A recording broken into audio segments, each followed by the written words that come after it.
நாமத்திற்கு மகிமை உண்டாவதாக. நமது இரட்சகர் இயேசு கிறிஸ்துவின் மூலமாக இந்த கர்த்தருடைய நாளிலே உங்களை யாவரையும் வாழ்த்தி வரவேற்கிறேன். இன்றைக்கு தியானத்திற்காக எடுத்துக்கொள்ளப்படுகிற வேத பகுதி 1 கொரிந்தியர் 15ஆம் அதிகாரம் 19வது வசனத்திலிருந்து. கிறிஸ்தவர்களுக்கு உலகத்தாருடைய பங்கு இருக்கிறதா என்கிற தலைப்பின் கீழாக நாம் இன்றைக்கு தேவனுடைய வார்த்தையை நாம் தியானம் செய்வோம். கிறிஸ்தவர்களாகிய நமக்கு இந்த பூமியிலே வாழக்கூடிய உலகத்தாருடைய நம்ம பங்கு இருக்கிறதா என்பதை நாம் வேதாகமத்திலே பார்ப்போம். 1 கொரிந்தியர் 15ஆம் அதிகாரம் 19வது வாக்கியம், புதிய ஏற்பாடிலே பக்கம் 242வது பக்கம்.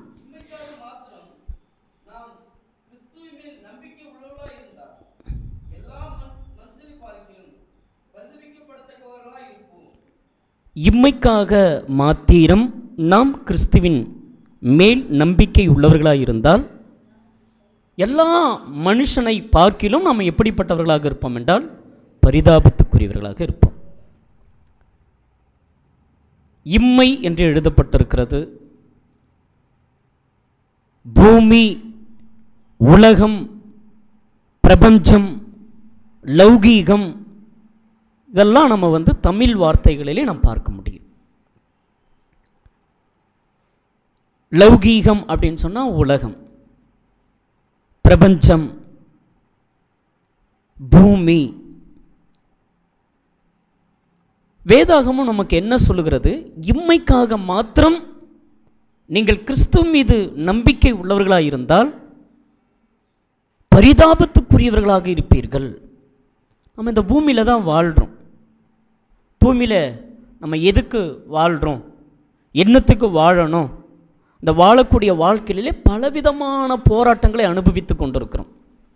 எதற்காக பலவிதமான போராட்டங்கள், பலவிதமான கண்ணீர்கள், பலவிதமான பிரச்சனைகள், பலவிதமான ஆபத்துகள், பலவிதமான நஷ்டங்கள், இதெல்லாம் இயேசு கிறிஸ்துவுக்காக நம்ம அனுபவிக்கிறோமா என்பதை நாம் இப்பொழுது வேதாகமத்திலிருந்து பார்க்கிறோம். நான் அனுபவிக்கிற போராட்டம், கண்ணீர், கவலை, சண்டை, வேதனைகள், பாடுகள் எல்லாம் நான் இயேசுவுக்காக அனுபவிச்சேனா இல்லை எனக்காக நான் அனுபவிக்கிறேனா? இம்மைக்காக மாத்திரம் கிறிஸ்து மீது நம்பிக்கை உள்ளவர்களாக இருந்தால் நம் எல்லா மனுஷர்களை பார்க்கிலும் பரிதாபத்துக்குரியவர்களாக இருப்போம். அப்ப இம்மையில என்ன இருக்கிறது? 17ஆம் சங்கீதம் 14வது வசனத்தில் தாவீது ராஜா எதிரிகளிடமிருந்து விடுதலை பெறும்படியாக, காப்பாற்றும்படியாக பிதாவாகிய தேவனிடத்தில் ஜெபிக்கிறார். அப்படி ஜெபிக்க வரும் பொழுது அவர் என்ன சொல்லி ஜெபிக்கிறாரு என்று நாம் வேதாகமத்திலே பார்க்கும் பொழுது 17ஆம் சங்கீதம், 17ஆம் அதிகாரம் கிடையாது, பாடல் இது. 17வது சங்கீதம் அதனுடைய 14ஆம் வசனம் 15வது வசனத்தில் மனுஷருடைய கைக்கும் இம்மையில் தங்கை பங்கை பெற்றிருக்கிற உலக மக்களின் கைக்கும், அந்த வார்த்தையை பாருங்க, மனுஷருடைய கைக்கும் இம்மையில் இந்த பூமியிலே வாழக்கூடிய பங்கை பெற்றிருக்கிறாங்களாம். அந்த உலக மக்களுடைய கைக்கும் உம்முடைய கரத்தினாலே என்னை தப்பிவீங்க, அவர்கள் வயிற்ற உமது திரவியத்தினாலே நிரப்புகிறீர். ஃபர்ஸ்ட் இந்த பூமியிலே வாழக்கூடியவர்களுக்கு, இந்த உலகத்திலே வாழக்கூடியவர்களுக்கு, இந்த பிரபஞ்சத்திலே வாழக்கூடியவர்களுக்கு, இந்த இம்மையிலே வாழக்கூடியவர்களுக்கு முதல் எது ரொம்ப அவசியமாக இருக்கிறது என்றால் சாப்பாடு. எது? சாப்பாடு, ஆகாரம். அதாலே அவர்கள் என்ன செய்கிறார்கள் என்றால் நிரப்புகிறீர்.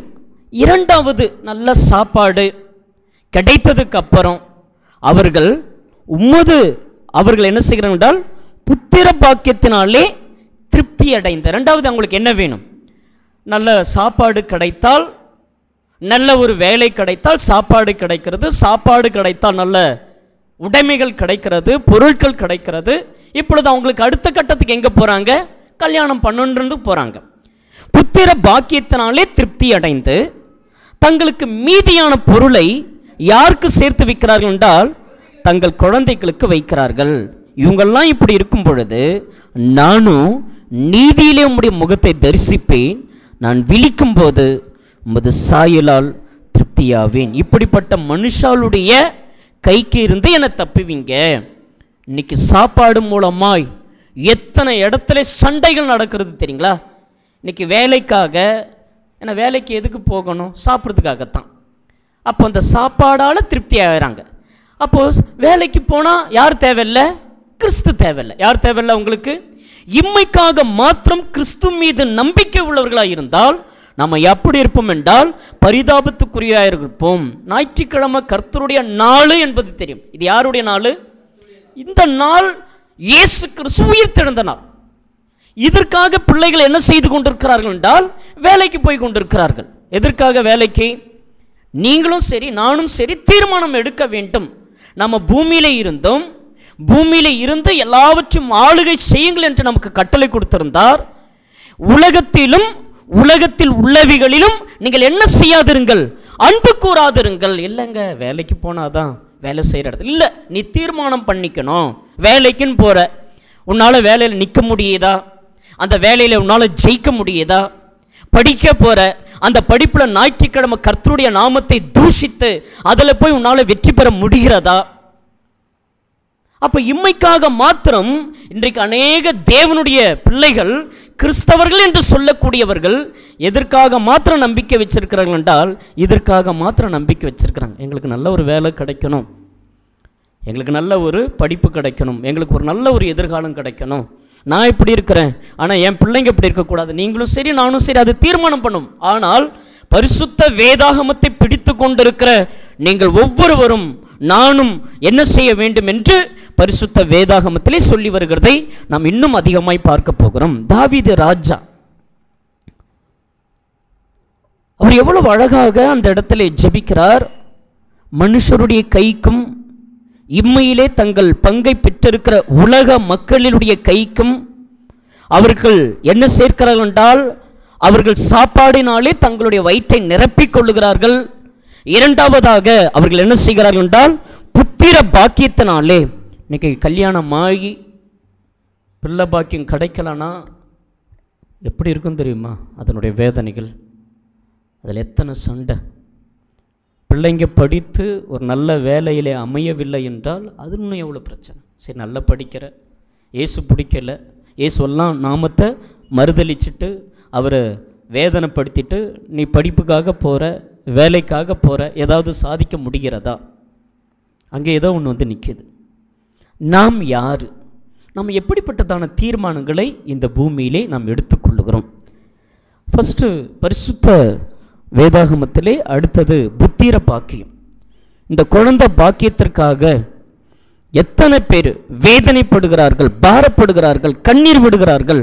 அது மாத்திரமல்லாமல் இந்த பூமியிலே எப்படியாவது ஓகே ஒரு வேலை கிடச்சிடுச்சு, ஏதோ எனக்கு கிடைச்ச வேலையில் இப்போ ஒரு குடும்பம் உருவாக்கியாச்சு, பிள்ளைகளையும் பெற்றெடுத்தாச்சு, இனி அடுத்தது என்ன செய்யணும்? பொருள் சேர்க்க வேண்டும். இன்றைக்கு என்ன செய்ய வேண்டும்? பொருள் சேர்ப்பதற்கு ஓடிக்கொண்டே இருக்கிறான். பொருள்னு சொன்னால் கல், மண், சிமெண்ட்டு, இல்லை பீரோ, டிவி, என்னென்ன பொருள்லாம் இருக்குதோ அதெல்லாம் சேர்க்கணும் இல்லையா? அப்போ ஒரு இடத்துல சேர்த்து வைக்கிறது. இதெல்லாம் யாருக்கு வைத்துட்டு போகிறான்? பூமியில் இருக்கக்கூடிய பிள்ளைகளுக்கு அவன் சேர்த்து வைத்து போகிறான் என்று வேதாகமத்தில் எழுதப்பட்டிருக்கிறது. இப்பொழுது 24ஆம் சங்கீதம் முதல் வசனத்தில் என்ன வாசிக்கிறோம் என்றால், பூமியும் அதனுடைய நிறைவும் உலகமும் அதில் உள்ள குடிகளும் கர்த்தருடையது என்று நம் வேதாகமத்தில் வாசிக்கிறோம். தேவன் நம்மை எப்படி சிருஷ்டித்தார் என்றால், ஆதியிலே தேவன் வானத்தையும் பூமியும் சிருஷ்டித்தார். இப்பொழுது அந்த பூமியிலே பார்க்கும் பொழுது அது ஒழுங்கின்மையும் வெறுமையுமாய் இருந்தது.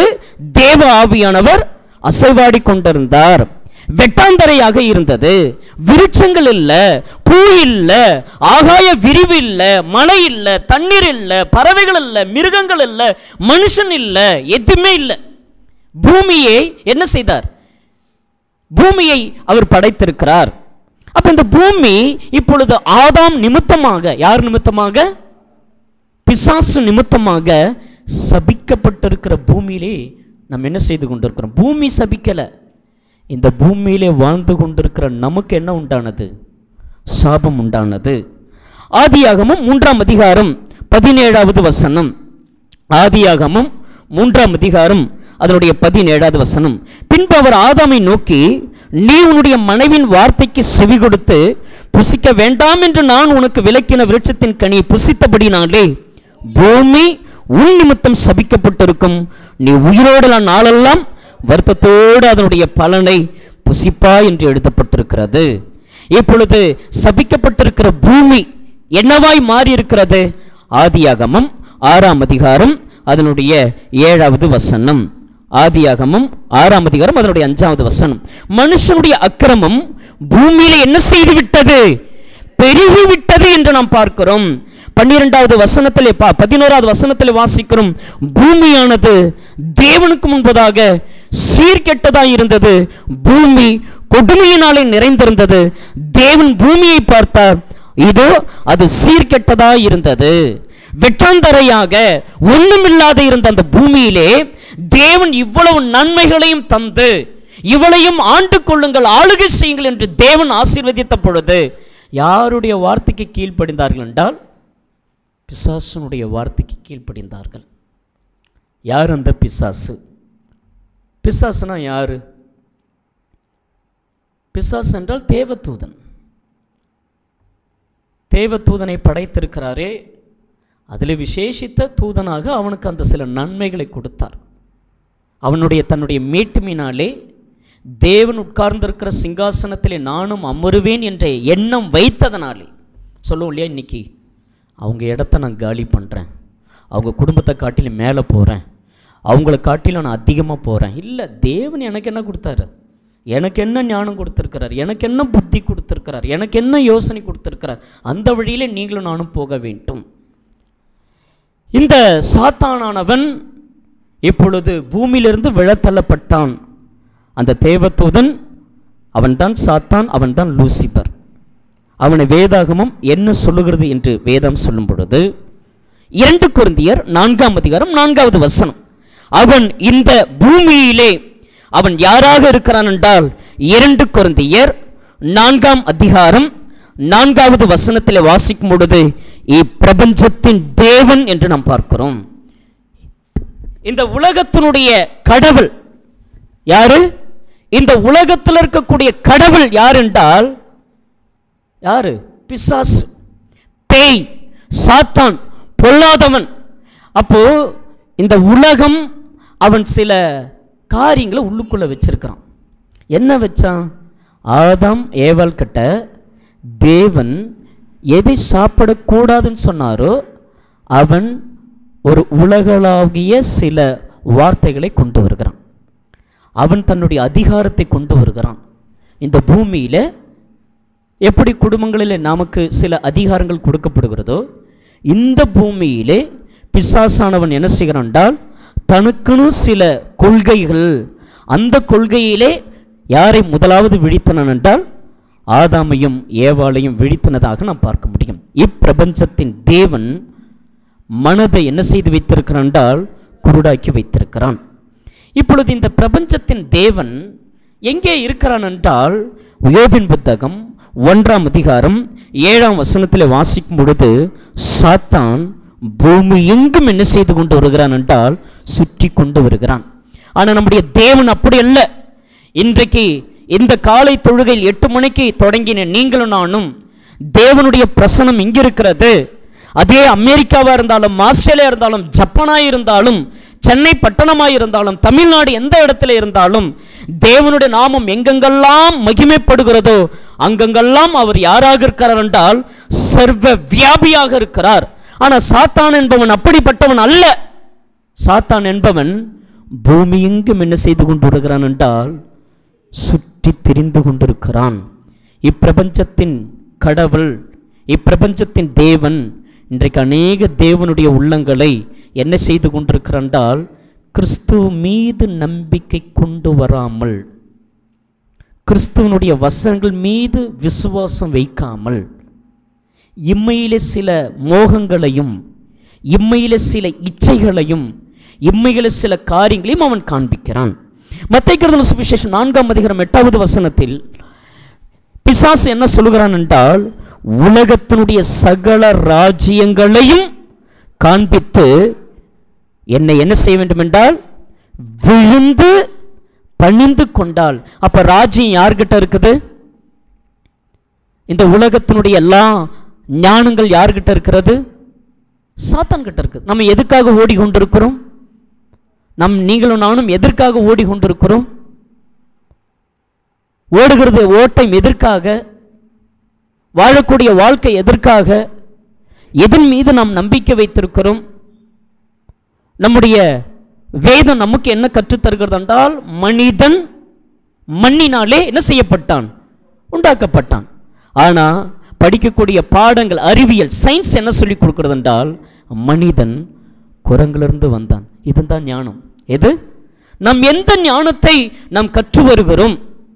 தேவனுடைய ஞானத்தையா அல்லது உலக ஞானத்தையா? நம்ம எந்த ஞானத்தை, எந்த அறிவை நாம் கற்றுக்கொண்டு வருகிறோம்?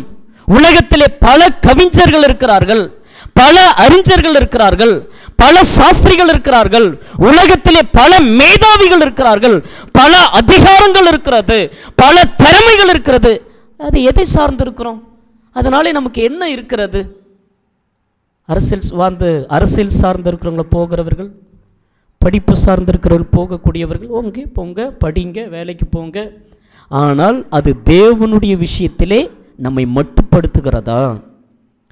இம்மையிலே மாத்திரம் தங்கள் பங்கை பெற்றிருக்கிற உலக மக்களினுடைய கைக்கும் என்ன செய்யுங்கள் என்றால் தப்புவியும் என்று சங்கீதக்காரன் உணர்ந்து பாடுகிற பாடலை நாம் பார்க்க முடியும். மற்றவங்களாம் எப்படின்னு தெரியாது, நானோ உம்முடைய நீதியிலே தரிசிப்பேன் என்று தாவீது சொல்லுகிறார். இந்த பூமிக்கு உள்ள வாழ்க்கையிலே பலவிதமான தந்திரங்களை அவன் கொடுத்திருக்கிறான். இந்த உலகத்தினுடைய ராஜ்யங்கள் அவன்கிட்ட இருக்கிறது. இதை பிரபஞ்சத்தின் தேவன் அவனாக இருக்கிறான். இயேசு சொல்லுகிறார், யோவானுக்கு எழுதின சுவிசேஷம் 14ஆம் அதிகாரம் 30வது வசனம்.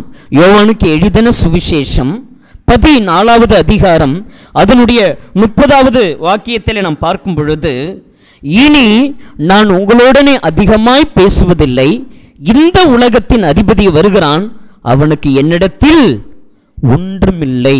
நம்ம இந்த கர்த்தருடைய நாளிலே சோதித்து பார்க்கணும், நம்மை பரீட்சித்து பார்க்கணும், நம்மை கவனித்து பார்க்க வேண்டும், நம்மை ஆராய்ந்து பார்க்க வேண்டும், நம்மை நிதானித்து பார்க்க வேண்டும், தேவனுடைய வசனத்தோடு கூட நம்ம ஒப்பிட்டு பார்க்க வேண்டும். இந்த உலகத்திலே நீங்களும் நானும் யாராக இருக்கிறோம்? என்ன செய்து கொண்டிருக்கிறோம்? பேதுரு ஏதாவது படிச்சாரா? ஆனா தெய்வீக ஞானம் எப்படிப்பட்டது? யோபு எந்த காலேஜில் போய், எந்த யூனிவர்சிட்டியில் போய் படித்தாரு? பூமி உருண்டன்னு சொல்லப்படுகிறது இல்லையா? அந்த புத்தகத்திலே அவ்வளோ காரியங்களை பார்க்க முடியும். எப்படியெல்லாம் கொண்டு போய் அந்த பண்டக சாலையிலே தண்ணீரை சேர்த்து வைக்கிறார், மலைகளை எவ்வளோ அழகாக சேர்த்து வைக்கிறார். எவ்வளவோ ஞானங்கள் தேவனுக்கு. அதை யாருக்கு காண்பிக்கிறார் என்றால் பரிசுத்தவான்களாகிய நமக்கு காண்பிக்கிறார். தேவனிடத்திலிருந்து நாம் எதை கற்றுக்கொண்டு வருகிறோம்? இந்த உலகத்தார் எப்படிப்பட்டவர்களாக இருக்கிறார்கள்? சாத்தான் இந்த பிரபஞ்சத்தின், இந்த உலகத்திற்கு, இந்த பூமியிலே அவன் சில கொள்கையை வைத்திருக்கிறான், சில இச்சைகளை வைத்திருக்கிறான், சில மோகங்களை வைத்திருக்கிறான், சில அழிவை வைத்திருக்கிறான். அநேகர் வேகமாக ஓடிக்கொண்டிருக்கிறார்கள். எங்கே ஓடுகிறோம்? என்ன செய்து கொண்டிருக்கிறோம்? நாம் எங்கே போகிறோம்? நான் படித்திருக்கிற இந்த உலகத்தினுடைய படிப்பு அங்கே போகுமா? நான் ஒரு டாக்டரோ, ஒரு இன்ஜினியரோ, ஒரு ஆசிரியரோ, இல்லை நான் ஒரு பெயிண்ட் அடிக்கிறேன், ஒரு கொத்தனார் வேலை செய்கிறேன், இல்லை நான் ஒரு கார்பெண்டர் வேலை செய்கிறேன், அதை எங்கேயாவது அங்கே போய் செய்ய முடியுமா? கொஞ்சம் யோசிச்சு பாருங்க கர்த்தருடைய நாளிலே. ஆனால் பூமிக்குரிய வாழ்க்கையிலே நிச்சயமாக இது தேவை. என்னென்ன படிப்பு இருக்குதோ அதை நீங்கள் படிக்க வேண்டும். அதே நேரத்தில் அதில் நீங்கள் சம்பாதிக்க வேண்டும். அந்த சம்பாதியத்திலிருந்து தேவனுக்காக, இயேசுவுக்காக நாம் என்ன செய்து கொண்டிருக்கிறோம்? நம்முடைய நம்பிக்கை இதில் போய் கொண்டிருக்கிறதா என்பதை நாம் இந்த கர்த்தருடைய நாளிலே நாம் பார்க்க வேண்டும். அடுத்தது நம்முடைய எண்ணங்கள் எதற்கு நோக்கி ஓடிக்கொண்டிருக்கிறது? படிச்சிட்டோம், கல்யாணம் பண்ணி கொடுத்தாச்சு, பிள்ளையை பெற்று எடுக்கணும், பிள்ளையை பெற்று எடுத்துட்டா அதுக்கப்புறம் என்ன பண்ணணும்? பொருட்களை சேர்க்க வைக்கணும். நாம் என்ன செய்து கொண்டிருக்கிறோம்? இதெல்லாம் ஒரு பக்கம் இருந்தாலும் தேவனுக்காய் வைராக்கியமாய் சில விஷயங்களை நீங்களும் நானும் செய்ய வேண்டும். ஏன் பெருகடிச்சு? அக்கிரமம் ஏன் பெருகுச்சு? ஏன்னா அந்த பூமியிலே பிசாசு ஒரு கொள்கை வைத்திருக்கிறான். அந்த கொள்கையை தான் நம்முடைய சொந்த பந்தங்கள்லாம் இருப்பாங்க. ஏன்னா இப்படியே இருக்கிறீங்க, இன்னும் இத்தனை வருஷம் இப்படியே தான் இருப்பீங்களா? இன்னும் வீடே இல்லையா? இன்னும் வீடு வாங்கலையா? இன்னும் கல்யாணம் பண்ணலையா? இன்னும் பொருள் சேர்க்கலையா? இன்னும் இப்படியே தான் வாழ்ந்துக்கிட்டு இருக்கீங்களான்னு சொல்ல சொல்ல அது யாருடைய கொள்கை? தேவனுடைய கொள்கையா? மனுஷன் உலகம் முழுவதையும் ஆதாயப்படுத்தினாலும் தன் ஜீவனை நஷ்டப்படுத்தினால் அவனுக்கு லாபம் என்ன? ஓடுறார், காலையில் ஓடுறார், ராத்திரிக்கு ஓடுறார். எதுக்கு ஓடிக்கொண்டிருக்கிறார்? என்ன செய்து கொண்டிருக்கிறார்? நீங்களும் நானும் எதற்காக இப்படிப்பட்டதான ஓட்டங்கள்? இயேசுவுக்காக ஓடினோமா? ஊழியத்துக்காக கால் ஓடிச்சா? ஜெபம் பண்ணியா? சரி, ஊழியத்துக்கு தான் வரல. மார்க் எழுதின சுவிசேஷம் 9ஆம் அதிகாரம் 35வது வசனத்திலே இது ஊழியக்காரர் தான் செய்யணும். சில அப்படியே கொஞ்சம் திணிச்சு வச்சிருக்கிறாங்க. இதை ரெவரண்ட் செய்யணும், இது பாஸ்டர் தான் செய்யணும், இது போப்பு தான் செய்யணும், இது குருவையா தான் செய்யணும். எவன் சொன்னது உனக்கு? நீங்களும் நானும் யார் என்று சொல்கிறார் என்றால் இயேசு கிறிஸ்து. மார்க் எழுதின சுவிசேஷம் 9ஆம் அதிகாரம் 35வது வசனத்திலே, நாம் தேவனுடைய ராஜ்யத்திலே முதன்மையாக இருக்க வேண்டும் என்றால் அந்த கடையானவனும் என்ன செய்ய வேண்டும் என்றால் அவன் எல்லாருக்கும் யாராக இருக்க வேண்டும்? ஊழியக்காரனாக இருக்க கடவன். இங்க இருக்கிற ஒவ்வொரு சகோதரனும், ஒவ்வொரு சகோதரியும், ஒவ்வொரு வாலிபனும், ஒவ்வொருவரும் ஊழியக்காரன் என்று சொன்னார். நீங்கள் ஊழியமா செய்யறீங்க? இயேசுதான் சொன்னார், உங்களையும் என்னையும் பார்த்து, உங்களையும் என்னையும் பார்த்து என்ன சொன்னாரு? நீங்க எல்லாரும் ஊழியக்காரன் சொன்னார். ஊழியக்காரன் என்னது? பணிவிடைக்காரன். இன்னைக்கு தம்பி ஒரு கர்த்தருடைய பந்தியில ஒரு வார்த்தை சொன்னார். ஃபர்ஸ்ட் வசனம் ஞாபகம் இருக்குதா? அவர் சொல்லி இருப்பாரு. மார்க் எழுதின சுவிசேஷத்தில் சொன்னார் இல்லையா, தேவதூதன் இயேசு கிறிஸ்துவுக்கு என்ன செய்கிறார் என்றால் ஊழியம் செய்தார்கள். அதே மத்தேயு எழுதின சுவிசேஷத்தில் வாசிக்கும் பொழுது பிசாசை துரத்தின பிற்பாடு அவன் வெட்கப்பட்டு போனதுக்கு அப்புறம் தேவதூதர்கள் அவருக்கு பணிவிடை செய்தார்கள். யாருக்கு பணிவிடை? இயேசு கிறிஸ்துவுக்கு ஊழியம் செய்தார்கள் என்றால் பணிவிடை செய்தார்கள். இன்னைக்கு நீங்களும் நானும் யார்? என்ன செஞ்சுட்டு இருக்கோம்? நம்ம பிள்ளைங்க என்ன பண்ணின்னு இருக்குது? நீங்களும் நானும் என்ன பண்ணிக்கிட்டு இருக்கோம்? நீங்களும் நானும் இந்த பூமியில் என்ன செய்து கொண்டிருக்கிறோம்? இம்மைக்குரிய மக்களோடு கூட வாழ்ந்து கொண்டிருக்கிறோமா? இம்மைக்குரிய மக்களை டிவி பார்த்துக்கிட்டு, செல்போன் பார்த்துக்கிட்டு அதிலே காலங்களை கழித்து கொண்டிருக்கிறார்களே. இன்னைக்கு கர்த்தருடைய தொழுகைக்குரிய நாள். அநேக கிறிஸ்தவர்கள் சனிக்கிழமை என்ன பண்ணிக்கிட்டு இருக்கிறது? முழுகியே போய் கிடக்கிறது. ஆயத்தப்படுகிறது இல்லை. எதுக்கு ஆயத்தப்படணும்? நாம் எல்லாம் எதுக்கு இங்கே கூடி வந்திருக்கிறோம்? பிதாவாகிய தேவனுடைய நாமத்தை மகிமைப்படுத்தும்படியாக. இங்கே வந்ததுக்கு அப்புறம் பொருள் சேர்க்கவோ, இங்கே வந்ததுக்கு அப்புறம் அவர் என்ன ஆசீர்வதிப்பார். என்ன ஆசீர்வாதம்? பூமிக்குரிய ஆசீர்வாதமா? நீங்கள் வேலை செய்கிறீங்க, நீங்கள் அதுக்குரிய நன்மை அனுபவிக்கிறீங்க. நீங்கள் வேலை செய்யலைன்னா கடன் சுமைகள் ஏறிக்கொண்டே தான் வரும். நீ கொடுப்பியா, நான் கொடுப்பேன்னு போயிட்டுருக்கும். ஆனால் நீங்களும் நானும் உலகத்தாரால் அல்ல, தேவனுடைய பிள்ளையாக இருக்க வேண்டும். இயேசு கிறிஸ்து சொல்கிறார், இந்த உலகத்தினுடைய அதிபதி வருகிறான், அவனுக்கு என்னிடத்தில் ஒன்றும் இல்லை என்று இயேசு சொல்கிறார்.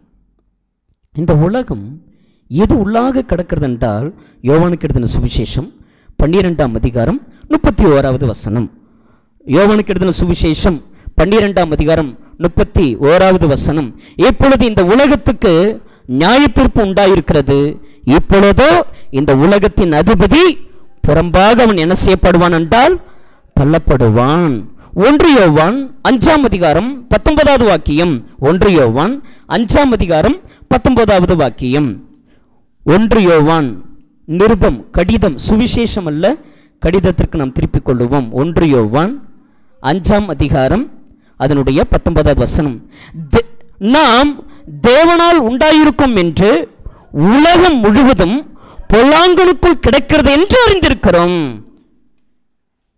என்ன உன்னால சாதிக்க முடியலையா? உன்னால செய்ய முடியலையா?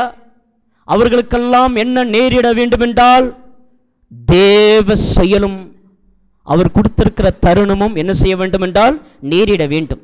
அப்ப அந்த தேவ செயலும் அந்த நேரமும் வர வேண்டும் என்றால் தேவனோடு கூட இருக்க வேண்டும். யாரோடு கூட இருக்க வேண்டும்? தேவனோடு. தேவனுக்கு மதிப்பு கொடுக்க வேண்டும். நான் தான் உன்னுடைய எஜமான், உனக்கு படிப்பை தருகிற ஆசிரியராக இருந்தால், உனக்கு வேலை தருகிற எஜமானாக இருந்தால் என்ன செய்யணும்? எஜமானுக்கு என்ன செய்யணும்? கனம் கொடுக்க வேண்டும். பரிசுத்த வேதாகமத்திலே நாம் அவருக்கு நிச்சயமாகவே மதிப்பளிக்க வேண்டும். பூமி உன் நிமித்தமாய் சபிக்கப்பட்டிருக்கிறது. அந்த சாபங்கள் காயினுடைய வாழ்க்கையில் என்ன செய்ததென்றால், அந்த இரத்தத்தின் சத்தம் பூமியிலிருந்து என்ன செய்கிறது? என்னை கூப்பிடுகிறது என்று வேதாகமத்தில் வாசிக்கிறோம். பூமியிலிருந்து கூப்பிடுறது அந்த சத்தம். இன்றைக்கு நீங்களும் நானும் என்ன வேலை செய்து கொண்டிருக்கிறோம்? அது நிச்சயமாய் தேவனை நோக்கி முறையிட்டு கொண்டிருக்கிறது என்பதை மறந்துவிட வேண்டாம். நீங்கள் என்ன வேலை செய்கிறீங்க? நீங்கள் ஆவிக்குரிய வேலை செய்கிறீங்களா? நீங்கள் மாமிசத்துக்குரிய வேலை செய்கிறீங்களா? வேதாகமத்தில் நாம் பார்க்கும் பொழுது உலகத்தை நேசிப்பதற்கு, உலகத்தை நேசித்தால் என்ன உண்டாகிறது என்று நாம் பார்க்கும் பொழுது, யாக்கோபு 4ஆம் அதிகாரம் 4வது வசனம். யாக்கோபு 4ஆம் அதிகாரம் 4வது வசனம். விபச்சாரரே, விபச்சாரிகளே, உலக சிநேகம் தேவனுக்கு விரோதமான பகை என்று அறியீர்களா? ஆகையால் உலகத்துக்கு சிநேகிதனாய் இருக்க விரும்புகிறவன் தேவனுக்கு யாராக இருக்கிறான் என்றால் பகையாளியாக இருக்கிறான். 1 யோவான் 2ஆம் அதிகாரம் அதனுடைய 15ஆம் வசனத்திலே வாசிக்கிறோம். 1 யோவான் 2:15 வாசிக்கும் பொழுது, உலகத்திலும் உலகத்தில் உள்ளவைகளிலும் அன்பு கூறாதிருங்கள். அதை யோவான் அவ்வளோ அழகாக சாத்தான் வைத்திருக்கிற சில கொள்கையை, அவன் என்ன கொள்கையை வச்சிருக்கிறான் பாருங்களேன். ஒருவன் உலகத்தில் அன்பு கூர்ந்தால் அவனிடத்தில் பிதாவின் அன்பு இல்லை. அவன் என்னுடைய கொள்கை என்ன? ஃபஸ்ட்டு 16, ஏனெனில் மாமிசத்தினுடைய இச்சை, 2 கண்களின் இச்சை, 3வது ஜீவனத்தின் பெருமையுமாகிய உலகத்தில் உள்ளவைகளெல்லாம் பிதாவினால் உண்டானவைகள் அல்ல, அவைகள் உலகத்தில் உண்டானவைகள். உலகமும் அதனுடைய இச்சையும் ஒழிந்து போவும், தேவனுடைய சித்தத்தின்படி செய்கிறவனோ என்றென்றைக்கும் நிலைத்திருப்பான் என்பதே.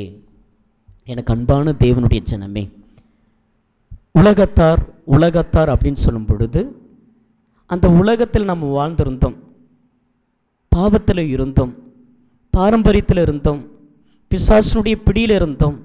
அப்படி தான் அந்த வாழ்க்கையை நம்ம வாழ்ந்து கொண்டிருந்தோம். சொந்த பந்தத்துக்காக பயந்து, பெற்றோர்களுக்காக பயந்து, தேவ வசனத்திற்கு விரோதமாக நாம் இருந்தோம். ஆனால் தேவ வசனத்தை கேட்டதுக்கு அப்புறம் தேவனுடைய சித்தத்தை செய்ய வேண்டும் என்று நம்மை ஒப்பு கொடுத்த பொழுது தேவன் நம்முடைய வாழ்வெல்லாம் அவர் ஆசீர்வதிக்க வல்லவர் என்பது சந்தேகம் இல்லை. 1 தீமோத்தேயு 1:15 வாசிக்கும் பொழுது, இயேசு கிறிஸ்து எங்கே வந்தார் என்றால் பூமிக்கு வரல. அதாவது பூமிக்கு வந்தார்னா பூமியில் இருக்கக்கூடிய பிசாசுடைய கொள்கையில் இருக்கக்கூடியவர்களே என்ன செய்ய வந்தார் என்றால், வாசித்து பாருங்களேன். 1 தீமோத்தேயு 1ஆம் அதிகாரம் 15வது வசனம். பாவிகளை ரட்சிக்க கிறிஸ்து இயேசு உலகத்தில் வந்தார். பிசாசுடைய கொள்கையில் இருக்கிறவர்களுக்கு, பூமியில மரத்திற்காகவோ பூமியில் இருக்கக்கூடிய மலைகளுக்காகவோ அதற்காக அல்ல அவர் வந்தது. அவர் தான் படைத்தார். ஆனால் அந்த பிசாசுடைய கொள்கைன்னு ஒன்று இருக்கிறதே. இன்னைக்கு உலகத்திலும் உலகத்தில் உள்ளவைகளிலும் அன்பு கூறாதிருங்கள். உலக சிநேகம் தேவனுக்கு விரோதமான பகை. அப்ப அந்த உலகத்துல என்ன இருக்கிறது? மாமிச இச்சை இருக்கிறது. அந்த உலகத்துல அப்படி என்ன இருக்குது? கண்களின் இச்சை இருக்கிறது. அந்த உலகத்துல வேற என்ன இருக்கிறது? ஜீவனத்தினுடைய பெருமைகள் இருக்கிறது. இப்படி அந்த உலக சிநேகம் இருந்தா பிதாவினுடைய அன்பு என்ன செய்யாது என்றால் கிடைக்காது. எனக்கு கிடைச்சாலும் சரி கிடைக்காலும் சரி, யோபு பக்தன் சொல்கிறார், நிர்வாணமாய் வந்தேன், நிர்வாணமாய் போகிறேன், கர்த்தர் கொடுத்தார், கர்த்தர் எடுத்தார், கர்த்தருடைய நாமத்திற்கு ஸ்தோத்திரம். இயேசு கிறிஸ்து சொல்கிறார், உலகத்தின் அதிபதி வருகிறான், அவனுக்கு என்னிடத்தில் ஒன்றும் இல்லை. நம்முடைய இருதயம், நம்முடைய மனது, நம்முடைய யோசனை, நம்முடைய சிந்தனைலாம் யோசித்து பார்க்கணும். யாருக்காக வேலை செய்கிறீங்க? இங்கே நீங்களும் நானும் யாருக்காக வேலை செய்து கொண்டிருக்கிறோம்? உலகத்தில் எத்தனை உன் கூட தானே இருக்கிறாங்க, நண்பன்னு இருக்கிறாங்க. நண்பன்கிட்ட உலகத்தில் இருக்கிற தப்பான காரியங்களால் சொல்ல முடியுதா? சொந்த பந்தங்களுக்கு சொல்ல முடியுதா? அவங்க கூட போய் டைம் ஸ்பெண்ட் பண்ணிட்டு இருக்கோம், காலையிலேருந்து ராத்திரி வரைக்கும். எதற்கு? எத்தனை ஸ்பெண்ட் பண்ணுறோம்? அந்த உலகத்தில் இருக்கக்கூடிய அவன் நமக்கு வேறு விஷயத்தை சொல்லி கொடுக்குறோம். ஆமாம்மா இப்படி தான் இருக்கணும். ஆமாம் பார்த்தியா, நாங்கள் இப்போ அப்படிலாம் இருக்கிறதில்ல, நாங்கள் இப்படி தான் இருக்கிறோம். இல்லை, நம்ம என்ன உபதேசம் கேட்டுக்கொண்டு இருக்கிறோம்? இயேசு நம்மளை எங்கே அனுப்புகிறாரு? உலகத்துக்கு அனுப்புகிறார். எங்கே அனுப்புகிறாரு? உலகத்துக்கு தானே அனுப்புகிறார். அப்படி தானே வேதாகமத்தில் இருக்கிறது. மத்திய எழுதின சுவிசேஷம் 28ஆம் அதிகாரம் 18வது வசனம், நீங்கள் உலகமெங்கும் போய், எங்கே போய்? அப்போ உலகம் முழுவதுமாக பிசாசனுடைய அதிகாரங்கள் நிறைந்து போயிருக்கிறது. மாமிசத்தினுடைய இச்சை, கண்களுடைய இச்சை, ஜீவனத்தினுடைய பெருமை நிறைந்து போயிருக்கிறது. அந்த ஊருக்கு போனால் நல்லா இருக்கும் இல்லையா? அங்கே போயிட்டு வந்தால் நல்லா இருக்கும் இல்லையா? எத்தனை ஸ்டேட்டஸ், எத்தனை இன்டர்நெட் காரியங்கள். இந்த இடத்துக்கு போயிட்டு வந்தால் நல்லாயிருக்கும், அந்த இடத்துக்கு போயிட்டு வந்தால் நல்லாயிருக்கும், இங்கே சந்தோஷமாக இருந்தால் நல்லாயிருக்கும், அந்த இடத்துக்கு போனால் சந்தோஷமாக நல்லாயிருக்கும், இந்த விருந்து வீட்டுக்கு போனால் நல்லாயிருக்கும், இந்த ஹோட்டல் போனால் நல்லாயிருக்கும், இந்த ரெஸ்டாரண்ட் போனால் நல்லாயிருக்கும், எல்லா இடத்துக்கும் போனால் நல்லா தான் இருக்கும் இல்லையா? எல்லா இடத்துக்கும் போனால் நல்லா தான் இருக்கும். ஆனால் நீங்களும் நானும் எங்கே செல்ல வேண்டும்? அதை இயேசு கிறிஸ்து ஊழியம் செய்யும் பொழுது அவர் சொல்கிறார், தரித்திரருக்கு போகணும். யார்கிட்ட போகணும்னு சொல்கிறாரு? எதில் தரித்திரம்? பணத்தில் அல்ல, பொருளாதாரத்தில் அல்ல. அவன் எதிலே தரித்திரமாக இருக்கிறான்? வசனத்தை அறியாமல் வறுமையிலே அவன் இருக்கிறான். அந்த வறுமையில் இருக்கிறவங்க போய் சொல்ல முடியுது அவங்களால? நீங்களும் நானும் அந்த வசனங்களை இல்லாதவனுக்கு, நீங்கள் ஐஸ்வர்யத்தின் மீது நம்பிக்கை வையாமல் தேவனிடத்திலே நீங்கள் யாராக இருங்கள். போன வாரம் சொன்னேன், தேவனிடத்தில் ஐஸ்வர்யம் உள்ளவர்களாக இருங்கள் என்று சொன்னேன்.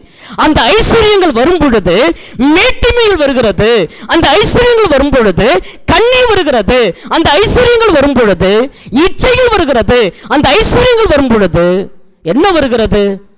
இருக்கக்கூடிய காம விகாரங்கள் எல்லாம் உண்டாகிறது. பண ஆசை. சமுதாயத்திலே நம்ம யாராக காண்பித்துக் கொண்டிருக்கிறோம்? சமுதாயத்திலே நான் தான் பெரிய ஆளு. எப்படி பெரிய ஆளுன்னு காட்டுறோம்? நான் போட்டிருக்கிற உடைகள் மூலமாக, நான் போட்டிருக்கிற வஸ்திரத்தின் மூலமாக, நான் போட்டிருக்கிற நகைகள் மூலமாக நான் என்னன்னு காட்டுறேன். அதான் போன வாரம் சொன்ன பொக்கிஷம் எங்க இருக்குது? உங்க பொக்கிஷம், உங்க பொக்கிஷம் எங்க இருக்கிறதோ அங்கதான் உங்க இருதயம் இருக்கும். என்னுடைய பொக்கிஷம், உங்களுடைய பொக்கிஷம். உலகத்தில் அநேக பொக்கிஷங்கள் வைத்திருக்கிறார்கள், வர முடியாமல் இருக்கிறது. ஆனால் உங்களுடைய பொக்கிஷம், என்னுடைய பொக்கிஷம் இங்கே தான் இருக்கிறதுனால நீங்களும் நானும் இந்த தொழுகையில் என்ன செய்திருக்கிறோம் என்றால், கடந்து வந்து தேவனுடைய நாமத்தை மகிமைப்படுத்தும்படியாக வைத்திருக்கிறார். உலகத்திலே அவன் எவ்வளவு கவிழ்த்து போடக்கூடியவன். ஒரே நாள் என்ன நடந்தது? இந்த உலகத்தினுடைய அதிபதி என்னெல்லாம் செஞ்சான் யோபனுடைய வாழ்க்கையிலே. எதை நோக்கி நம்முடைய பயணம் ஓடிக்கொண்டிருக்கிறது? விசுவாசத்தின் நல்ல போராட்டத்தை போராடினேன், ஓட்டத்தை முடித்தேன், விசுவாசத்தை காத்துக்கொண்டேன், இது முதல் நீதியின் கிரீடம் எனக்காக வைக்கப்பட்டிருக்கிறது. எனக்காக அவர் கிரீடங்களை வைத்திருக்கிறார், எனக்காக சில நன்மைகளை வைத்திருக்கிறார். ஐஸ்வர்யவான் என்ன ஆனான்? அப்படின்னா நாங்கள் ஐஸ்வர்யன் ஆகக்கூடாதா? அப்போ நாங்கள் வீடு கட்டக்கூடாதா? அப்போல்லாம் நாங்கள் பொருள் சேர்க்கக்கூடாதா? அப்போ நாங்கள் இப்படியே தான் இருக்கணுமா? இல்லை. உங்கள் நம்பிக்கை எதன் மீது இருக்கிறது? இங்கே இருக்கிற நம்ம கன்னியாகுளம் திருச்சபை சொல்லலை, இந்த வழியாய் உலகம் முழுவதும் போய் கொண்டிருக்கிறது. இந்த உலகத்தில் நாமும் ஒரு காலத்தில் எப்படிப்பட்டவர்களாக இருந்தோம். நம்மளுடைய சொந்த பந்தம்லாம் சண்டே ஆனால் என்ன செய்வாங்க? ஒரு காரியம் வைப்பான். உலகத்தான் பாருங்க, அன்றைக்கி தான் எக்ஸாம் வைப்பான், அன்றைக்கி தான் அது இதுன்னு எல்லா நிகழ்ச்சியும் வைப்பான். ஏன்? உலகத்தினுடைய அதிபதி யாரிடத்தில் இருக்கிறது? அவனிடத்தில் இருக்கிறது. ஆனால் தேவனுடைய பிள்ளைகளாய் நாம் தீர்மானம் பண்ண வேண்டும். தானியேல் சாப்பிடக்கூடிய ஆகாரமாய் இருந்தாலும், நேபுகாத்து நேச்சர் அந்த பாபிலோன் மாகாணத்திலே நான் தேவனுக்கு ஆராதனை செய்யக்கூடியவன், நான் தேவனுடைய நாமத்தை மகிமைப்படுத்தக்கூடியவன், வானத்தையும் பூமியும் உண்டாக்கின அந்த தேவனுடைய ஜனமாக சொத்தாக இருக்கிறோம் நாங்கள். அப்பேற்பட்ட ஜனங்கள் இவன் பண்ணுகிற ஆகாரத்தின் மூலமாக நாங்கள் என்ன செய்யக்கூடாது என்றால் தீட்டுப்படுத்தக்கூடாது என்று அவன் பிரதானியின் தலைவன் கிட்ட போய் வேண்டிக் கொண்டான். எப்பா, இந்த சாப்பாடு கொடுத்து எங்களை என்ன செஞ்சிடாத, தீட்டுப்படுத்திடாத. நம்மளால் எங்கே போய் நிற்கிறது? திருப்பதிக்கா, வேளாங்கண்ணி கோயிலுக்கா, எங்கேயாவது போய் என்ன செஞ்சுட்டு வந்துடுறது? நாம் என்ன செய்து கொண்டிருக்கிறோம்? உலகத்தின் அதிபதி வருகிறான், என்னிடத்தில் ஒன்றுமில்லை என்று நாம் பார்க்கிறோம். பாவிகளை ரட்சிக்க கிறிஸ்து இயேசு உலகத்தில் வந்தார். யோவானுக்கு எழுதின சுவிசேஷம் 4ஆம் அதிகாரம் 42வது வசனத்தில் வாசிக்கிறோம். அவர் யார் என்றால் உலக இரட்சகர் என்று எழுதப்பட்டிருக்கிறது. அவர் யாரு? உலகத்தை ஆண்டு கொண்டிருக்கிற இந்த பிசாசுடைய அந்த பிரபஞ்சத்தின் தேவனிடத்திலிருந்து நம்மளை விடுதலைப்படுத்தும்படியாக கொண்டு வந்திருக்கிறார். ஞானஸ்நானம் எடுத்தும் இன்றைக்கும் அநேகருக்கு என்ன மோகம் இருக்கிறது என்றால் உலகத்தின் மீது ஒரு மோகம் இருந்துகிட்டே இருக்கிறது. நீங்களும் நானும் ஊழியக்காரன் சொல்லியிருக்கிறார். நீங்களும் நானும் யாரு? ஊழியக்காரன் அப்படின்னு சொன்னார். ஆனா என்ன பண்றோம்? ஊழியக்காரர்களாகிய நீங்களும் நானும் என்ன செய்து கொண்டிருக்கிறோம்? கதறக்கூடிய எத்தனை எஸ்தர்கள் இங்கே இருந்து கொண்டிருக்கிறீர்கள். சகோதரிகள் கூட்டம் நடக்குது, வேலைக்கிழமையான சகோதரிகள் கூட்டம். உன் பிள்ளைகளுக்காக உலக ஆசை சிற்றன்பங்களிலே விழுந்து போகக்கூடிய சூழ்நிலையை பொல்லாங்கானாகிய பிசாசன் சுத்தி கொண்டு வருகிறானே. எனக்கு அதை பற்றி கவலை இல்லை. எனக்கு சோறு கிடைக்குதா?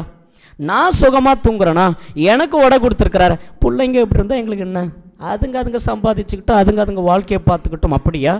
அப்படிப்பட்ட உலகத்தாருடைய பிள்ளைகளா நீங்களும் நானும்?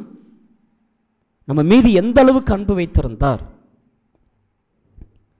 யோவானுக்கு எழுதின சுவிசேஷம் 1:29 பாவத்தை சுமந்து தீர்க்கிற தேவ ஆட்டுக்குட்டி என்று பார்க்கிறோம்.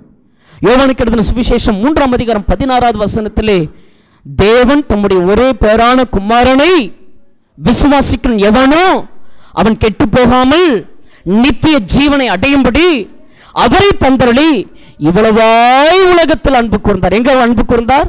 இவ்வளவாய் உலகத்திற்கு அன்பு கூறுகிறார். எர்த்தனா பூமி இல்லையா? ஆங்கிலத்தில் வேர்ல்டுனா உலகம் இல்லையா? அப்போ அந்த உலகளாகிய சில அதிகாரங்கள் யாருடைய கரத்தில் இருக்கிறது என்றால் பிசாசுடைய கரத்தில் இருக்கிறது. எனக்கு அன்பான தேவனுடைய ஜனமே, பொருள் சேர்க்கணும், சாப்பாடு சாப்பிடணும், எல்லாம் ஓகே. ஆனால் நீங்களும் நானும் எதை சார்ந்திருக்க வேண்டும்? அப்போஸ்தலர் 17:6 உலகத்தை கலக்கிறவர்கள் இங்கேயும் வந்து விட்டார்கள். யார் அந்த கலக்கினவர்கள்? ஊழியக்காரர்கள். வாசித்து பாருங்களேன். அப்போஸ்தலர் 17:6 பூமியை கலக்கிறவர்கள் அல்ல. உலகத்தில் சில துர் உபதேசங்கள் இருக்கிறதே, துர் வார்த்தைகள் இருக்கிறதே, பிசாசுடைய செயல்பாடுகள் இருக்கிறதே. நீ போய் அங்க கலக்கணியா? இல்ல அவங்களோடு கூட போய் சேர்ந்து கொண்டு கலக்கி கொண்டு இருக்கிறோமா? எதுல போய் கலக்கிட்டு இருக்கோம்? அப்போஸ்தலர் 17:6 அவர்களை காணாமல் யாசோனையும் சில சகோதரனையும் பட்டணத்து அதிகாரத்தில் இழுத்து கொண்டு வந்து உலகத்தை கலக்கிறவர்கள் இங்கேயும் வந்திருக்கிறார்கள். எதை கொண்டு கலக்கினாங்க? பேண்ட் சட்டை போட்டு வா, ட்ரெஸ்ஸு போட்டு வா, என்ன எதை போட்டு கலக்கிறாங்க? வசனம். அந்த வசனத்தை கொண்டு அங்கே இருக்கிற ஜனங்கள்லாம் நம்ம என்ன செய்ய வேண்டும் என்றால் அந்தகாரமான இருளில் இருந்து ஆச்சரியமான ஒளிக்கு வரவழைத்தருடைய புண்ணியங்களை அறிவிக்கும்படி தெரிந்து கொள்ளப்பட்ட சந்ததியாயும் ராஜரீகமான ஆசாரிய கூட்டமாயும் அவருக்கு சொந்த ஜனமாயும் இருக்கிறீர்கள். அவருடைய சொந்த சம்பத்து எங்கே இருக்கிறது? எங்களுக்கு அங்கே மீட்டிங் இருக்குது, எங்களுக்கு இங்கே மீட்டிங் இருக்குது, எங்களுக்கு இதுதான் முக்கியம். அவர் உயிர் எடுத்தால் என்ன பண்ணுவீங்க? ஒரு கை கால் எடுத்தால் என்ன பண்ணுவீங்க? எங்கே போக முடியும்? அவர் தான் நமக்கு முக்கியம். பிசாசு என்னெல்லாம் செய்தான் நமக்கு தெரியும். திருடன் திருடவும் கொல்லவும் அழிக்கவும் வருகிறான் அன்றி வேறு ஒன்றுக்கும் வருவதில்லை. இந்த அருமையான கர்த்தருடைய நாளிலே கிறிஸ்து மீது நாம் எதற்காக நம்பிக்கை வைத்து உள்ளே வந்து அமர்ந்திருக்கிறோம்? இந்த தொழுகையிலே ஒன்றாக கூட்டியிருக்கிறோம். மற்ற ஜனங்களை மாதிரி நாம் அல்ல. மற்ற ஜனங்களை மாதிரி பிள்ளை பாக்கியம் கிடைக்கணும், கல்யாணம் நடக்கணும் இல்லையா, வீட்டில் வேலை இல்லை, வீட்டில் சாப்பாடு இல்லை, வீடு கட்டலை, இதுக்காக இல்லை. இதெல்லாம் அவர் செய்வார். நீங்கள் செய்ய வேண்டிய வேலைகளை செஞ்சுக்கிட்டே வாங்க. அதை உண்மையாக செய்யுங்க, அதை ஒழுக்கமாக செய்யுங்க, மனுஷனுக்கு முன்பதாக யோக்கியமாக செய்யுங்க. அதை செய்து கொண்டு வரும் பொழுது தேவன் அதே நேரத்தில் அந்த செய்யக்கூடிய சம்பாதியத்திலிருந்து கர்த்தருக்காக என்ன செய்கிறோம்? ஊழியத்திற்காக என்ன செய்கிறோம்? நம்முடைய சபை இங்கிருந்து ஒரு ஊழியரை தாங்கி கொண்டிருக்கிறது. அப்போ உங்கள் காணிக்கை எவ்வளோ பலமாக மாறணும்? உங்களுடைய காணிக்கை கரங்கள் உங்களுடைய வீட்டு கட்டுவதோ கடன் அடைப்பதோ அதெல்லாம் அவங்க செய்யணும். கடவுள் என்ன பிச்சைக்காரரா? என்ன அவர் பிச்சை போட்டுக்கிட்டு இருக்கோம்? உனக்கு கொடுக்குற சம்பாதியத்திலேருந்து நீ தசம பாகம்னு சொன்னால் எவ்வளோ செலுத்த வேண்டியது இருக்கும். ஆனால் இங்கே தசம பாகம் இல்லை இல்லையா? அதுக்கு சில கும்பல் இருக்குது. அந்த தசம பாகத்துக்குள்ள கணக்கு அதுக்குள்ளது. அது நியாயப்பிரமாணம். நியாயப்பிரமாணத்தினுடைய முடிவு இயேசு கிறிஸ்து. நியாயப்பிரமாணத்தினுடைய கிரியைக்காரராகிய யாவரும் சாபத்துக்குட்பட்டிருக்கிறார்கள். நியாயப்பிரமாணத்தினாலே ஒருவனும் தேவனிடத்தில் நீதிமானாக முடியாது. நியாயப்பிரமாணத்தை விரும்புகிற யாவரும் கிறிஸ்துவை விட்டு பிரிந்து அவர்கள் என்ன செய்து கொண்டிருக்கிறார்கள் என்றால் விழுந்திருக்கிறார்கள். நியாயப்பிரமாணம் வேணும், ஆடணும், பாடணும், குதிக்கணும், கைத்தட்டணும், மியூசிக் அடிக்கணும். எனக்கு அது வேண்டாம். எது வேணுமோ இன்றைக்கு ஆவிக்குரிய காரியமாக வைத்திருக்கிறார். ஆவிக்குரிய காரியத்தை உணராமல் மாமிசத்தில் விழுந்து போயிருக்கிறதான ஜனங்கள் ஏராளம் உண்டு. அங்கு பழி ஏற்பாடில் பிரதான ஆசான் இருப்பான். நீங்களும் நானும் வருஷத்துக்கு 3 தரம் போயிடணும். அட்லீஸ்ட் வருஷத்துக்கு 1 தரமாவது அங்கே போகணும். இங்கே அப்படி அல்ல. ஆணும் பெண்ணும் குழந்தைங்க எல்லாரும் சேர்ந்து இந்த கிறிஸ்தனுடைய சத்தியத்தில் இருக்கிறோம் என்று சொன்னால் அது நமக்கு எவ்வளோ பெரிய ஆசீர்வாதம். உலகத்தை கலக்கிறவர்கள் இங்கே வந்து விட்டார்கள். இயேசு கிறிஸ்து சொல்கிறார், யோவானுக்கு எழுதின சுவிசேஷம் 16ஆம் அதிகாரம் 33வது வசனத்திலே, திடன் கொள்ளுங்கள், நான் உலகத்தை என்ன செய்தேன் என்றால் ஜெயித்தேன் என்று சொல்லுகிறார். உலகத்தில் உங்களுக்கு என்ன உண்டு என்றால் போராட்டம் உண்டு என்று சொல்லுகிறார். அப்ப எத்தனை போராட்டங்கள் வந்தாலும் நீங்கள் உலகத்தை ஜெயிக்க வேண்டும். மத்தேயு எழுதின சுவிசேஷம் 28ஆம் அதிகாரம் 20வது வசனத்திலே, நீங்கள் உலகமெங்கும் போய் என்ன செய்ய வேண்டும் என்றால் சர்வ சிருஷ்டிக்கும் சுவிசேஷத்தை பிரசங்கிக்க வேண்டும். எல்லாரும் சத்தியத்தை சொல்லணும். தகப்பனே, நம்ம ஜெபம் பண்றோம், இங்க வந்து எங்களை பாதுகாத்தீர். ஓகே, உன்னை பாதுகாத்தந்தான். உன்னை எங்களை ஆசீர்வதித்தீர், ஆசீர்வதித்தந்தான். உன்னை பாதுகாத்தது எதற்கு? நீ சுவிசேஷத்தை சொல்வதற்கு, சத்தியத்தை சொல்வதற்கு. ஆனால் நீங்களும் நானும் என்ன செய்து கொண்டிருக்கிறோம்? நீங்கள் உலகம் எங்கும் போய் என்ன செய்ய வேண்டும் என்றால் சர்வ சிருஷ்டிக்கும் சுவிசேஷத்தை பிரசங்கிக்க வேண்டும் என்று எழுதப்பட்டிருக்கிறது. சில நன்மையெல்லாம் கிடைச்சதான் சில பிள்ளைகளுக்கு. உபாகமம் 32ஆம் அதிகாரம் 15வது வசனம் கடகடகன்னு சொல்லி சில வசனங்களோடு கூட நிறைவு செய்ய ஆசைப்படுகிறேன்.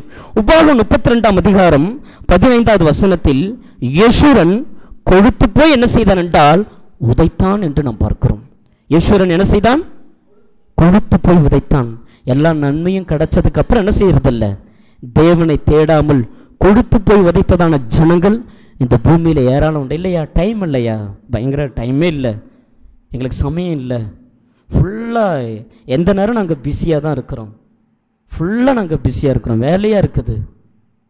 மதிக்கேடனே, இந்த ராத்திரி இந்த நாளில் நம்முடைய உயிர் எடுத்துக்கொள்ளப்பட்டால் நீ சேர்த்து வைத்ததெல்லாம் யாருடையது? நீ என்ன சேர்த்து வச்சுக்கிட்டு இருக்க? உனக்கு கொடுத்திருக்கிற நேரத்தை நீ எதிலே சேர்த்து வைத்து கொண்டிருக்கிறாய்? நீங்களும் நானும் எதுக்குரிய பிள்ளைகளாக இருக்கிறோம்? எபேசியர் 2:3 சொல்லும் பொழுது கோபாக்கின் பிள்ளைகளாக இருக்கிறார்கள். லூக்கா எழுதின சுவிசேஷம் 20ஆம் அதிகாரம் 34வது வசனத்திலே வாசிக்கும் பொழுது பெண் கொண்டும் பெண் கொடுத்தும் வாழ்ந்து கொண்டிருக்கிறார்கள் என்று சொல்கிறார் இயேசு கிறிஸ்து. எபேசியர் 5:6 வாசிக்கும் பொழுது கீழ்ப்படியாமின் பிள்ளைகள் என்று சொல்லுகிறார். இந்த உலகத்துக்கை என்ன செய்து கொண்டிருக்கிறார்கள் என்றால் லூக்கா எழுதின சுவிசேஷம் 21ஆம் அதிகாரம் 3:34வது வசனத்தில் வாசிக்கிறோம், அவர்களுடைய இருதயம் பெருந்திண்டியினாலும் வெறியினாலும் லௌகீக கவலையினாலும் பாரம் அடைந்திருக்கிறது என்று இயேசு கிறிஸ்து சொல்லுகிறார். எந்த நேரம் சாப்பாடு தான். என்ன நடந்தது? சோதம் குமாருடைய அழிவு உங்களுக்கு தெரியுமா? எத்தனை நாட்டில் சாப்பாடு இல்லை தெரியுமா? எத்தனை வீடுகளில் இல்லை தெரியுமா? எத்தனை நாடுகள் இல்லை. ஆனால் நீங்களும் நானும் இவ்வளெல்லாம் கொடுத்த பொழுது உபாகமம் புத்தகத்தில் அவ்வளோ அழகாக வாசிக்க முடியும். அந்த ஜனங்க அந்த அடிமைத்தனத்திலிருந்து அந்த கானானுக்குள்ளே வரும் பொழுது அந்த பாலும் தேனும் ஓடுகிற தேசத்தெல்லாம் சுதந்திரத்துக்கு அப்புறம் யெஷூரன் கொழுத்து போய் உதைத்தான் என்று நாம் பார்க்க முடியும். அந்த உபாகமத்தில் வாசிக்கும் பொழுது அவர்களுக்கு அந்த கொடுத்த அந்த தேசம், அந்த திராட்சை குழைய 2 பேர் தூக்குற அளவுக்கு அவ்வளோ ஒரு ஆசீர்வாதமான ஒரு கானான் தேசம். நாமும் நமக்கு ஒரு வீட்டை கொடுத்திருக்கிறார். உங்கள் வீடு எப்படிப்பட்ட வீடு? ஜெபிக்கிற வீடா? ரட்சிப்பை சொல்லுகிற வீடா? அந்த வீட்டிலே கொண்டு வந்து சத்தியங்களை விளங்க செய்கிற வீடா? இல்லை ஊழியக்காரனை துரத்துகிற வீடா? இல்லை ஏற்றுக்கொள்ளுகிற வீடா? இல்லை எங்கள் வீட்டில் கூட்டமே வேணான்னு சொல்லுகிற வீடா? எப்படிப்பட்ட வீடு? சரி, சத்தியத்தை கேட்டு அதுக்கு கை கொள்ளுகிற வீடா? எப்படிப்பட்ட ஒரு வீடாக நம்முடைய வீடு இருக்கிறது? நானும் என்னுடைய வீட்டாரும் என்றால் கர்த்தரையே ஆராதனை செய்கிற ஒரு வீடா? எப்படிப்பட்ட ஒரு வீடு? உலகத்தில் தான் இருக்கிறோம். ஆனால் உலகத்தார் நம்மளை பார்த்து ஏதாவது சொல்லிக்கிட்டே இருப்பாங்க. இன்னுமா வீடு கட்டலை, இன்னுமா அதை செய்யலை, இன்னுமா இது பண்ணலை. நிச்சயமாக செய்வோம். உலகத்தை ஜெயிக்கிற இயேசு கிறிஸ்து நம்முடைய விசுவாசம் உலகத்தை ஜெயிக்கிற ஜெயம் என்று நாம் பார்க்கிறோம். அப்போ அந்த விசுவாசம் இல்லையா, அது நிச்சயமாக அந்த உலகத்தை ஜெயிக்கும். எதை ஜெயிக்கும்? நம்முடைய விசுவாசம் உலகத்தை ஜெயிக்கும். கலக்கக்கூடியவங்க நீங்களும் நானும் தான். கீழ்ப்படியும் பொழுது, ஜெபிக்கும் பொழுது, வசனங்களை சார்ந்திருக்கும் பொழுது, தொழுகை செய்யும் பொழுது நிச்சயமாகவே ஜெயிவோம். ஆனால் இன்றைக்கு அநேகர் அந்த உலகத்தில் கீழ்ப்படியாமையின் பிள்ளைகளாய், கோபாக்கினை பிள்ளைகளாய், தேவனை மட்டுப்படுத்துகிற பிள்ளைகளாய், தேவன் கொடுத்திருக்கிற எல்லா காரியங்களையும் அவமானப்படுத்துகிற பிள்ளைகளாய் இந்த பூமியில் வாழ்ந்து கொண்டிருக்கிறார். சபையில் நம்ம ஒரு விஷயம் சொல்கிறோம், இன்றைக்கி இந்த கூட்டம்பா வந்துடணும் அப்படின்றோம் இல்லையா? யாரை அவமானப்படுத்துகிறோம்? இயேசு சொல்ல வேண்டிய சத்தியத்தை யாருக்கு சொல்லித்தராரு? ஆனால் என்ன பண்ணுறோம், என்ன செய்கிறோம்? இந்த ஒரு கூட்டம்னு சொன்னான், அல்லது ஒரு ஒவ்வொரு வீடுகளில் கூட்டம் என்று சொன்னால் உனக்கு வசனம் தெரியணும் இல்லையா? வசனத்தை சொல்லிட்டு போனால் மட்டும் போதாது, எல்லாருமே சொல்ல முடியும். தரித்திரருக்கு சுவிசேஷத்தை சொல்ல வேண்டும். நொறுங்குண்டு இருக்கக்கூடிய இருதயங்களை போய் கட்டணும். அவங்களுடைய காயங்களை ஆற்றி நடத்தணும். இயேசு கிறிஸ்து வசனம் மட்டும் சொல்லிட்டு போகிறதில்ல, இந்த வேலையும் செய்கிறார். அந்த வேலையும் செய்வதற்கு நம்மை என்ன செய்ய வேண்டும் என்றால் தகுதிப்படுத்தி கொள்ள வேண்டும். அப்போஸ்தலர் அவர் என்னெல்லாம் நடந்தது பாருங்களேன். ஒரு நல்ல போர் தளபதி, அருமையான ஒரு போர் சேவர், நல்ல ஒரு வேலை கிடைத்தது. அப்போஸ்தலர் 9ஆம் அதிகாரம். அப்போஸ்தலனாகிய பவுல் இந்த பூமியில் என்ன அனுபவித்தார் பாருங்களேன். இந்த உலகத்தில் 9ஆம் அதிகாரம் 29வது வசனம். கர்த்தராகிய இயேசுவின் நாமத்தினாலே தைரியமாய் பிரசங்கித்து கிரேக்கருடனே பேசி தர்கித்தான். அவர்களோ அவனை கொலை செய்ய எத்தனம் பண்ணினார்கள். 13ஆம் அதிகாரம் 50வது வசனம். அப்போஸ்தலர் 13:50. எல்லாருமே நான் சொல்ல அந்த வசனங்களை பாருங்க. யூதர்கள் பக்தியும் கனமுள்ள ஸ்திரீகளையும் பட்டணத்து முதலாளிகளையும் எடுத்துவிட்டு பவுலையும் பர்னபாவையும் துன்பப்படுத்தும்படி செய்து தங்கள் எல்லைகளுக்கு புறம்பே அவர்களை துரத்தி விட்டார்கள். நம்ம என்னன்னு படித்தோம்? இந்த உலகத்தார் இம்மைக்காக மாத்திரம் கிறிஸ்துவின் மீது நம்பிக்கையா என்கிற தலைப்பின் கீழ் படித்து கொண்டிருக்கிற நமக்கு பல இடங்களில் கொலை நடக்கிறது, பல இடங்களில் துரத்தி விடுகிறார்கள், பல இடங்களில் அவமானப்படுத்துகிறார்கள், பல இடங்களில் கல்லெறிந்து கொள்ளுகிறார்கள், பல இடங்களில் செத்து போகிறார்கள், பல இடங்களில் விரோதங்களையும் பகைகளையும் சண்டைகளும் அனுபவிக்கிறார்கள். ஆனால் அப்போஸ்தலனாகிய பவுல் இந்த உலகத்தில் இருக்கும் பொழுது கர்த்தருடைய வசனத்திற்காக கொலை செய்யணும்னு வராங்க, அடுத்தது துரத்தணும்னு வராங்க. அப்போஸ்தலர் 14ஆம் அதிகாரம் 5வது வசனம். கர்த்தருக்காக இவர்களை அவமானப்படுத்தவும் கல்லெறியவும் வேண்டுமென்று புறஜாதியாரும் யூதரும் அவர்கள் அதிகாரிகளும் அமளி பண்ணுகையில் அவமானப்படுத்துறாங்களாம், கல்லி எறிகிறாங்களாம். எதற்காக? இந்த உலகத்தில் நாங்கள் இருந்தாலும் உலகத்தார் அல்ல. அப்போஸ்தலர் 15ஆம் அதிகாரம் 19வது வசனம். அப்போஸ்தலர் 15:19. ஆதலால் புறஜாதிகளில் தேவனிடத்தில் திருப்புகிறவர்களை கலங்க பண்ணலாகாதென்று விக்கிரகங்களுக்கு படைத்த அசுசியானவைகளுக்கும் வேசித்தனத்திற்கும் நெருங்குண்டு செத்ததற்கும் இரத்தத்திற்கும் விலகியிருக்கும்படி அவர்களுக்கு நாம் எழுத வேண்டுமென்று நாம் தீர்மானித்திருக்கிறோம்.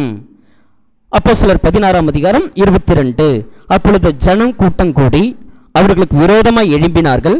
அதிகாரிகள் அவர்கள் வஸ்திரங்களை கிழித்து போடவும் அவர்களை அடிக்கவும் சொல்லி. அப்போஸ்தலர் 21ஆம் அதிகாரம் 36வது வசனம். அப்போஸ்தலர் 21 அதனுடைய 36. இவனை அகற்றும் என்று உக்கரமாய் கூப்பிட்டபடினாலே போர்ச்சேவகர் அவனை தூக்கி கொண்டு போக வேண்டியதாய் இருந்தது. அப்போஸ்தலர் 22:22. இந்த வார்த்தையை வரைக்கும் அவனுக்கு செவி கொடுத்தார்கள். பின்பு இப்படிப்பட்டவனை பூமியிலிருந்து அகற்ற வேண்டும், இவன் உயிரோடு இருக்கிறது நியாயம் இல்லை என்று மிகுந்த சத்தமிட்டு சொன்னார்கள். 2 கொரிந்தியர் 4ஆம் அதிகாரம் 8வது வசனம் 9வது வசனம். 2 கொரிந்தியர் 4ஆம் அதிகாரம் 8வது வசனம் 9வது வசனம். நாங்கள் எப்பக்கத்திலும் நெருக்கப்பட்டும் ஒடுங்கி போகிறதில்லை, கலக்கம் அடைந்து மன முறிவடைகிறதில்லை, துன்பப்படுத்தப்பட்டும் கைவிடப்படுகிறதில்லை, கீழே தள்ளப்பட்டும் மடிந்து போகிறதும் இல்லை.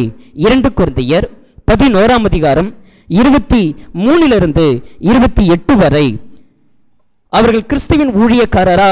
நாங்கள் அதிகம் புத்தியனமாய் பேசுகிறோம், நாங்கள் அதிகமாய் பிரயாசப்பட்டோம், அதிகமாய் அடிக்கப்பட்டவன், அதிகமாய் காவலில் வைக்கப்பட்டவன், அநேக தரம் மரண அவதியிலே அகப்பட்டவன், யூதர்களாலே 1 கொரிய 40 அடியாக 5 தரம் அடிப்பட்டவன், 3 தரம் மிலார்களால் அடிக்கப்பட்டன், ஒரே தரம் கல்லூரியின்றேன், 3 தரம் கப்பர் தேசத்தில் இருந்தேன், கடலிலே ஒரு ராப்பகலும் முழுவதுமாக போக்கினேன், அநேகம் தரம் பிரயாணம் பண்ணினேன், ஆறுகளால் வந்த மோசங்கள், கல்லர்களால் வந்த மோசங்கள், என் சுய ஜனங்களால் வந்த மோசங்கள், அந்நிய ஜனங்களால் வந்த மோசங்கள், பட்டணங்களில் உண்டான மோசங்கள், வனாந்தரத்தில் உண்டான மோசங்கள், சமுத்திரத்தில் உண்டான மோசங்கள், கள்ள சகோதரத்தில் உண்டான மோசங்கள், பிரயாசத்திலும் வருத்தத்திலும் அநேக முறை கண் விழிப்பிலும் பசியிலும் தாகத்திலும் அநேக முறை உபவாசங்களிலும் குளிரிலும் நிர்வாணத்திலும் இருந்தேன். இவை முதலானவைகள் அல்லாமல் எல்லா சபையும் குறித்து உண்டாயிருக்கிற கவலை என்னை நாள்தோறும் நெருக்குகிறது. அப்போஸ்தலனாகிய பவுல் இவ்வளவெல்லாம் பட்டிருக்கிறாராம். இதெல்லாம் எதற்காக பட்டார் என்றால், நாங்கள் உலகத்தில் இருந்தாலும் உலகத்தார் அல்ல என்று இயேசு கிறிஸ்து நம்மை பார்த்து சொன்னார். நம் உலகத்தின் பிள்ளைகள் அல்ல.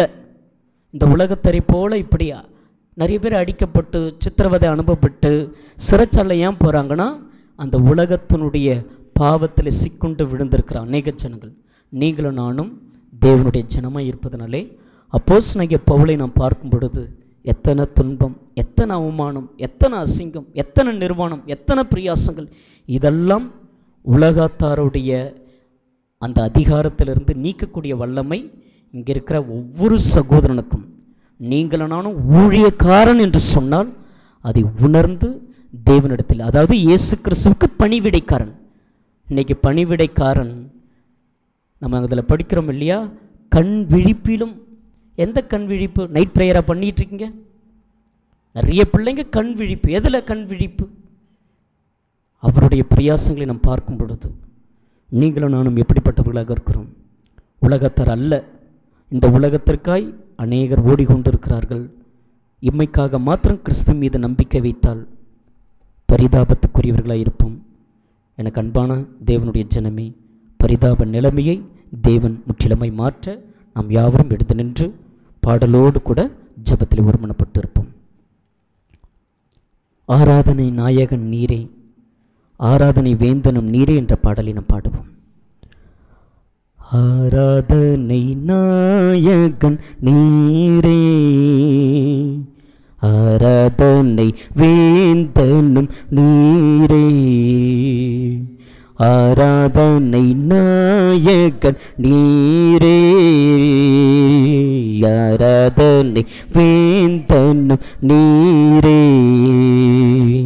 ஆயுள் முடியும் வரை உம்மை தொழுதிடுவேன், ஆயுள் முடியும் வரை உம்மை தொழுதிடுவேன், ஆராதனை நாயகன் நீரே, ஆராதனை வேந்தனும் நீரே, ஆராதனை நாயகன் நீரே, ஆராதனை வேந்தனும் நீரே, மாந்தர்கள் போற்றிடும் தேவன், மகிமையின் தேவன் நீரே, மாந்தர்கள் போற்றிடும் தேவன், மகிமையின் தேவன் நீரே, முழங்கால் யாவுமே முடங்கிடுமே, மகிழ்வுடன் துதித்திடுவேன், முழங்கால் யாவுமே முடங்கிடுமே, மகிழ்வுடன் துதித்திடுவேன், ஆராதனை நாயகன் நீரே, ஆராதனை ஆராதனை வேந்தனும் நீரே, ஆராதனை நாயக நீரே, ஆராதனை வேந்தனும் நீரே. முடிவில்லா ராஜ்யம் அருள திரும்பவும் வருவேன் என்று, முடிவில்லா ராஜ்யம் அருள திரும்பவும் வருவேன் என்று, ஆயத்தமாய் நான் சேர்ந்திடவே அனுதினம் வணங்கிடுவே, ஆயத்தமாய் நான் சேர்ந்திடவே அனுதினம் வணங்கிடுவே. ஆராதனை நாயக நீரே, ஆராதனை வேந்தனும் நீரே, ஆராதனை நாயக நீரே, ஆராதனை வேந்தனும் நீரே.